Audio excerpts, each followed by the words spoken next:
Stepping now to the podium, the governor of the state of Indiana, Mike Pence.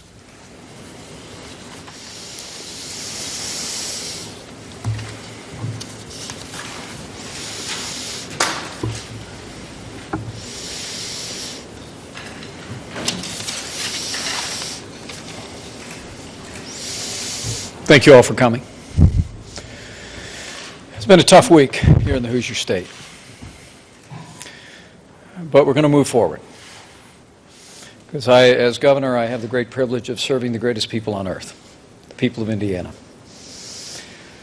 Let me say first and foremost, I was proud to sign the Religious Freedom Restoration Act last week. I believe religious liberty, as President Clinton said when he signed the federal law in 1993, I believe religious liberty is our first freedom, and it is vital to millions of Americans who cherish faith, as I and my family do. But it's also vital to the framework of freedom in our nation. And this legislation was designed to ensure the vitality of religious liberty in the Hoosier State. I believe Hoosiers are entitled to the same protections that have been in place in our federal courts for the last 20 plus years and in the law in 30 other states. But clearly, there's been misunderstanding and confusion and mischaracterization of this law. And I come before you today to say how we're going to address that. We've been working over the last several days literally around the clock. Been talking with people across the state of Indiana, talking to business leaders, and talking to organizations around the country who have spent time in Indiana and enjoyed the hospitality of the people of Indiana, and we've been listening.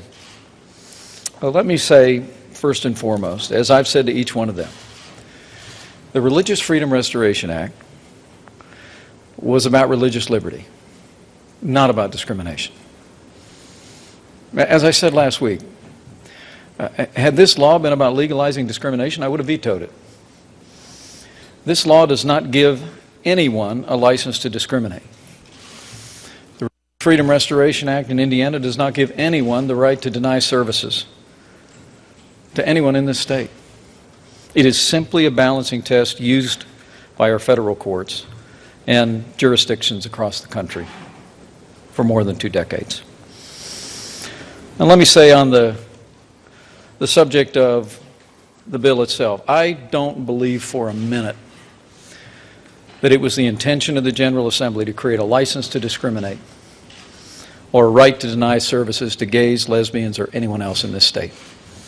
And it certainly wasn't my intent.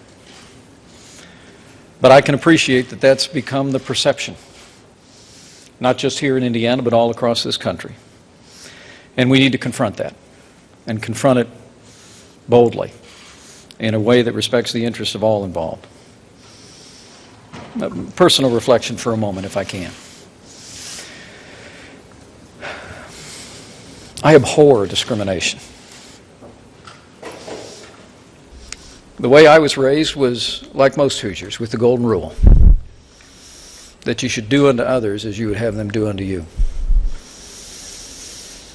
And I believe in my heart of hearts that no one should be harassed or mistreated because of who they are, who they love, or what they believe. And I believe every Hoosier shares that conviction. But as I said, we've got a perception problem here because some people have a different view. And we intend to correct that.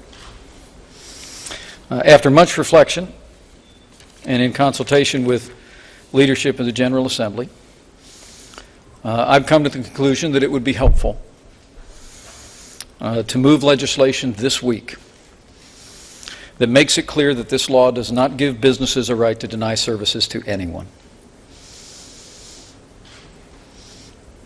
Let me say that again.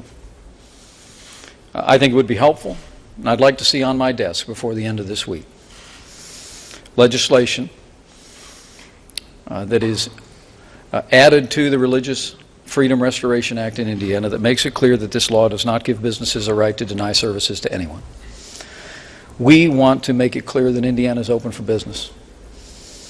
We want to make it clear that Hoosier hospitality is not a slogan, it's our way of life. It's the reason why people come here from around the world, and they come back again and again and again. Because Hoosiers are the kindest, most generous, most decent people in the world. Let me say I believe this is a clarification, but it's also a fix. It's a fix of a bill that, through mischaracterization and confusion, has come to be greatly misunderstood. And I'm determined to address this week and to move forward as a state. And I know we will. Indiana has come under the harsh glare of criticism from around the country. And some of us get paid to be under that harsh glare and that criticism, so we don't complain about it. But the things that have been said about our state have been, at times, deeply offensive to me. And I will continue to use every effort to defend the good and decent people of Indiana. I think it's important that we take this action this week. I've spoken to legislative leaders all the way through the last hour, and we're going to be working to make that happen. With that, I'll be happy to take questions. Go ahead. The House Speaker from your own party criticized how you answered this question over the weekend. So I'd like to ask you again, under this law, as it's written, is it legal for a florist to deny services to a same-sex couple citing a religious belief? This law does not give anyone a license to deny services to gay and lesbian couples. And look, I could have handled that better this weekend. But going into that interview this weekend, I was just determined to set the record straight about what this law really is. I'm very pleased that the reporting about the Religious Freedom Restoration Act has significantly improved over the last several days. I think there is a growing public understanding that Indiana has passed a law here that mirrors the federal law that President Clinton signed, and it mirrors the laws and statutes of some 30 states. I'm grateful for that. But on Sunday, my intention was to set that record straight. But I want to be clear on that point. And thank you for the opportunity. Governor, what specific... Go ahead. Do you regret having signed this? Absolutely not. Religious liberty is vitally important in the life of our nation. And to ensure that Hoosiers have the same level of scrutiny when they believe their religious liberty is intruded upon in our state courts that they already have in our federal courts, and that 30 other states have already had for some time, was simply the right thing to do. It's that important. And I was pleased to have signed it, and I stand by the law. Governor, were you surprised?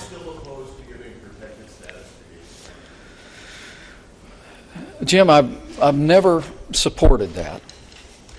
And I want to be clear. It's not on my agenda. But I think it's a completely separate question. I mean, we are talking about the Religious Freedom Restoration Act, which is about restoring the highest level of scrutiny in our state courts when matters of government action intrude upon the religious liberty of Hoosiers. That's where I want to stay focused. But I do believe that moving legislation this week that would make it clear this law does not give businesses a right to deny services to anyone would be appropriate. What would the legislation say? That's still under discussion and consideration, but that's the direction. Yes, please.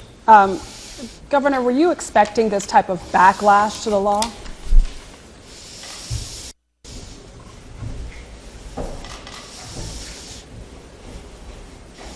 Was I expecting this kind of backlash? Heavens, no. And to be candid with you, when I first heard about the legislation, I heard that it was already federal law for more than 20 years. I heard that it was the law through statute and court decisions in 30 jurisdictions. In the wake of last year's Supreme Court case, the Hobby Lobby case, I just thought it was an appropriate addition to Indiana statutes. It moved through the legislative process with good debate, but not a considerable amount of controversy. But there and were so, protests. candidly, when this erupted last week, even though I'd made my position clear weeks ago that I would sign the bill without much discussion, I was taken aback. And I have to tell you that the gross mischaracterizations about this bill early on, and some of the reckless reporting by some in the media about what this bill was all about, was deeply disappointing to me and to millions of Hoosiers. But we're making progress on that.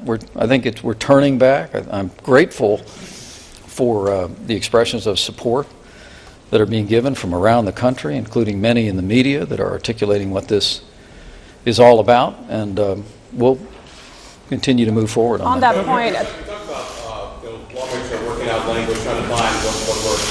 A lot of concerns that a lot of municipalities have here in Indiana is an exemption for their human rights ordinances. So just to make it clear that people can use RIPRA as a defense in the case of human rights ordinance. Your thoughts on making sure that language is specific in whatever version those local human rights ordinances are protected? Let me say that the smear here against this bill is that it created a license to discriminate or a license to deny services. And that's just completely false and baseless. Professor Conkle, who I quoted in my editorial this morning in the Wall Street Journal, said it well. This is not a license. There's no license to discriminate. And so I think the proper legislative remedy is to focus on the perception that has been created by the mischaracterization, and to make it clear that this law does not give businesses a right to deny services to anyone. Governor, Yes, please.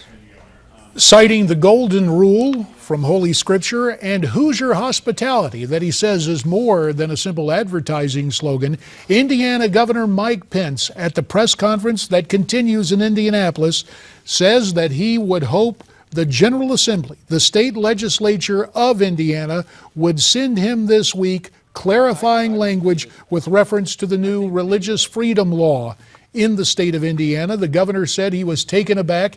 He characterized some of the media coverage as distorted and a misrepresentation of the bill. But what does it really say